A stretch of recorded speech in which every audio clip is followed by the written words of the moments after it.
Sony Pictures Entertainment is reeling from what may be the biggest and most devastating computer hacking in Hollywood's history. Hackers attacked in waves, first crippling Sony's internal systems, then leaking 5 Sony movies online.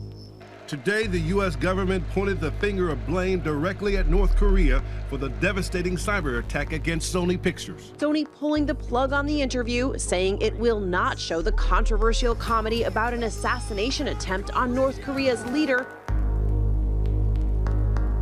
The Sony Pictures hacking was taken very seriously because it was an attack on the free world. What we had been building in terms of our civilization and our freedom and our ability to exchange information freely had been disrupted by a country that we knew very little about. North Korea has reportedly made attempts to steal COVID-19 vaccine technology by hacking pharmaceutical giant Pfizer. The Justice Department has charged 3 North Korean hackers over a wide-ranging scheme that included the theft of billions of dollars from multiple companies. Despite so many attacks blamed on North Korea, there was not much known about the people behind the hacking attacks. And my aim was to reveal who these people are, what they are like, what their operations are like, and on what their dreams and fears were.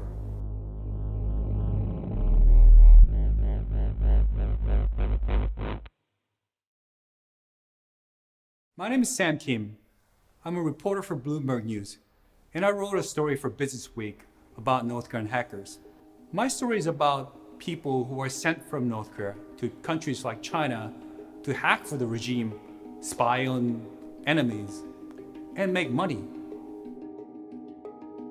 North Korea's cyber abilities began about in the 1970s with a lot of students going to countries like Russia, China, and even East Germany to learn coding.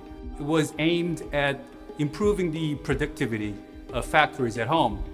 But in some time in the 1980s and 1990s, the current leader, Kim Jong-un's father, Kim Jong-il, thought that it would be a good idea to develop a team, an army of people who could hack for North Korea's military. So they began this team of basically hackers who would spy for the North Korean regime and also go out there and make hard currency for the regime. I think Kim Jong-un takes the hacking ability more seriously than his father. He also enjoys a bit of tech savviness as well. You know, he's often shown traveling on his airplane where on the desk there's a Mac computer. He understands the importance of computers. He understands the importance of employing technology to improve productivity of his economy.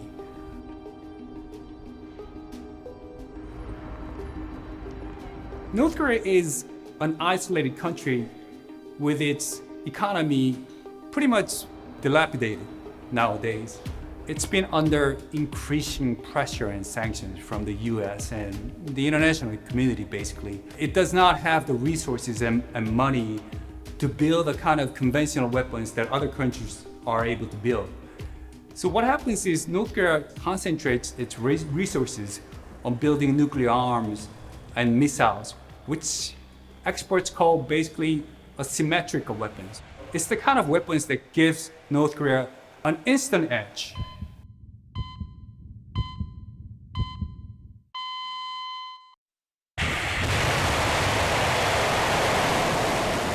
Think of cyber hacking abilities in that context. It doesn't cost them much money, but if you have the right people and if you have the right training, you are able to cultivate an army of people who are able to penetrate into computer systems of other countries. And that's what North Korea is after. But if you consider the fact that there are only about 1,000 IP addresses in North Korea available, and many of them are basically loaned from Chinese communications companies, you can kind of tell why North Korea is willing to send its hackers abroad rather than operate from within. What's the matter with operating from within? Well, first of all, it would mean that a lot of information would have to be coming in from the outside world, which could risk exposing the government and the people to whatever truth there might be about them. So they're sending their trained hackers to China and other countries where access to information is better. But at the same time, because these are allies, and also because they have their diplomats stationed in countries like these, like China, they're able to regulate and control these hackers better. But formally, North Korea denies engaging in hacking and describes accusations to that effect as enemy propaganda. It took me at least half a year to track down these people. It felt like a wild goose chase in the beginning. Because, see, a lot of the people like these are protected by the government in South Korea. But at the end, I was able to find a person who had pretty extensive ties to the North Korean defector community here. And then I was also able to gain access to the people who had actually done programming, hacking for North Korea before coming to South Korea. And Jung is one of them. Jung actually is not a real name. I knew before meeting Jung that he was in his late 30s. But when I actually met him, he looked at least a decade older. He wouldn't open up. I mean, it took me, I think, at least an hour to make sure that he would trust me enough that he would share with me his life story. When he was first sent to China, he was a student studying computer science at a university near the border with North Korea. And he came back and realized that there was a lot more to do in China because he had more access to information. And he asked that he'd be sent back to China. And there was also recruitment going on for people who would actually do coding officially, but really hacking for North Korea. So he applied and he got the job. Once he got to the border, he crossed by foot. And from there, he took a bus. And then when he arrived at the station that he would spend years in later, he learned that that three-story building in the heart of a city was actually provided for free, actually, by a Chinese man who had business ties in North Korea. There were actually two other people that I had met. They all said that they go onto this freelance website for programmers, and clients from around the world would come and give them orders, give them jobs to do.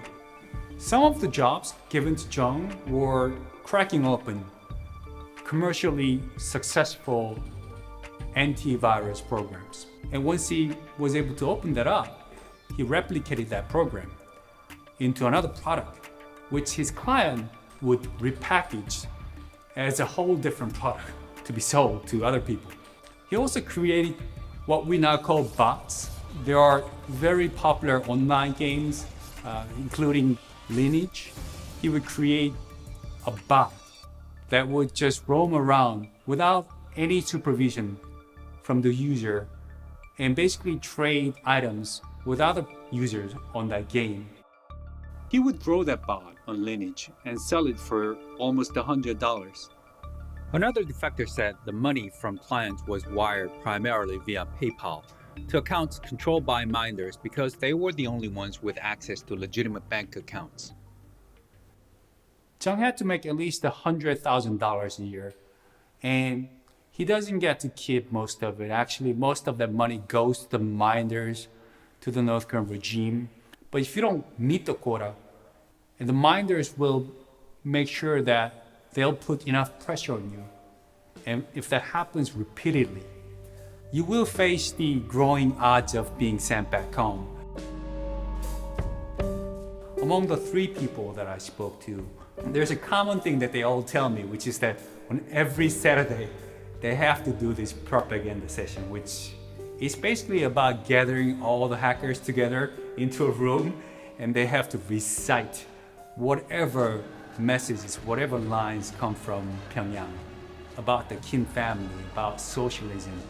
If you're especially someone who with a free set of mind, that's stressful. One person actually was really stressed out what he heard about North Korea once he was in China during the propaganda sessions. He just couldn't take it.